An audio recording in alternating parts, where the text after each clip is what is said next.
We begin today with breaking news. American Water and Page Kincaid Public Service District have reached an agreement that will allow West Virginia American Water to purchase the community's water system and provide safe and reliable service to its customers. Presumptive Democratic nominee Joe Biden has chosen Kamala Harris as his running mate for the 2020 election. Now take a look here. Construction under Fayetteville pre-K through 8 still underway, but good news, officials do say construction should be done by spring 2021. We first met Tarsha Bolt back in December as she spoke out after her son was benched on the Woodrow Wilson High School basketball team because of his dreadlocks.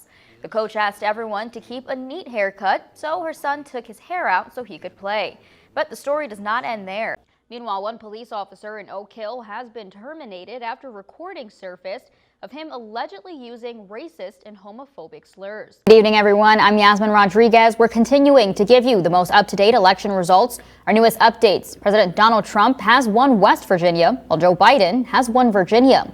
Locally, Senator Shelley Moore Capito has won her re-election, and the big one, Governor Jim Justice has won another re-election term. It's pretty quiet here now, but just hours ago, dozens, if not more than that, buses of Gawley rafters coming through, raging, residents asking why can they raft, but why can't our kids go to school? Top story this evening, the West Virginia DHHR reports as of 10 a.m. today, there have been 487,714 total confirmed lab results received for COVID-19, with 12,820 total cases and 275 deaths. What now looks like an empty parking lot is going to be flooded in about 2 hours. Fayette County is expecting to test about 200 people in just 2 hours. Well, the Fayette County Health Department and New River Health teamed up again today in Smithers to test 108 people for a community-wide testing event.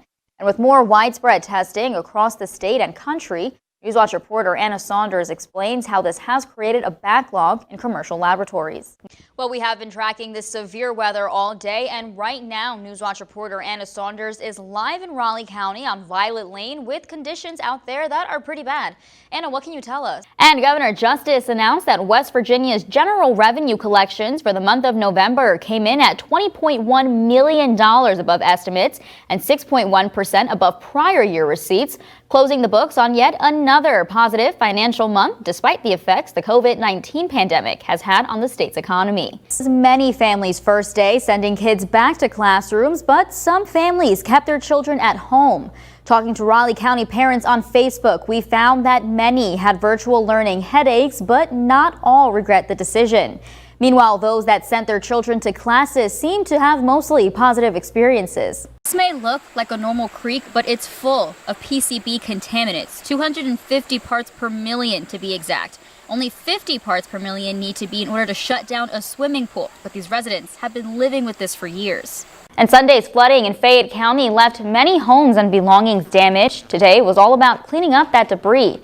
And because of a local state of emergency was declared, Newswatch reporter Anna Saunders was there when the National Guard was brought in to help with that process. Good evening. 2 games remain in the 2019 regular season for West Virginia football, and the Mountaineers are in positive spirits after winning their first game in more than a month at Kansas State. Well, during this COVID-19 outbreak, you may be wondering how this will impact voting. Well, Newswatch reporter Anna Saunders spoke with the Raleigh County clerk about his office and is working twice as hard during these unprecedented times. Well, throughout the COVID-19 pandemic, the New River Gorge Regional Development Authority has been collecting data from local businesses about the impacts it has had. 300 people are expected to be arraigned here in Fayette County, but with COVID, that might look a little different. Well, when the governor announced last week that West Virginia schools would be closed, Fayette County schools had already been preparing. Their big concern, making sure the students who rely on the meals at school could still have access to free breakfast and lunch. Welcome back to Newswatch. Well, living in bear country is just as intimidating as it is beautiful when the animals start roaming neighborhoods. Newswatch reporter Cassie Simmons has the details on a bear caught in Oak Hill this morning. Well, it started off as just a few people gathered at Fayette Station and turned into an annual event now put on by the Visitor Center and Generation New River Gorge. Newswatch reporter Anna Saunders was at the Polar Plunge. Participants had to sign a waiver as the event has grown. Good for Anna. A little cinnamon roll thing. I've also heard nonstop that line is ridiculous, so I kind of want to see that for myself. Well, apparently there's a new ice cream. It's maple bacon chicken and waffles. I don't know, but I'm here for it. Welcome back to Newswatch at 5, and happy Galentine's Day. That's an actual thing. Women, happy Galentine's Day. This is a women-inclusive holiday, you know. Never have I ever heard of that. Come on, Galentine's Day is so a thing. Welcome back to Newswatch. It's definitely in a good mood tonight because it is so chilly out there. I love that. Oh yeah, it's cool. We finally had that nice cool down. The Yes. humidity's gone. It is perfect. It may not be officially fall yet, but Right. it's fall in my eyes. Happy Monday, happy fall. No, this weekend and now today, this was the absolute perfect Labor Day weekend. Too bad COVID's in the way, so I know some plans didn't fall through, but still.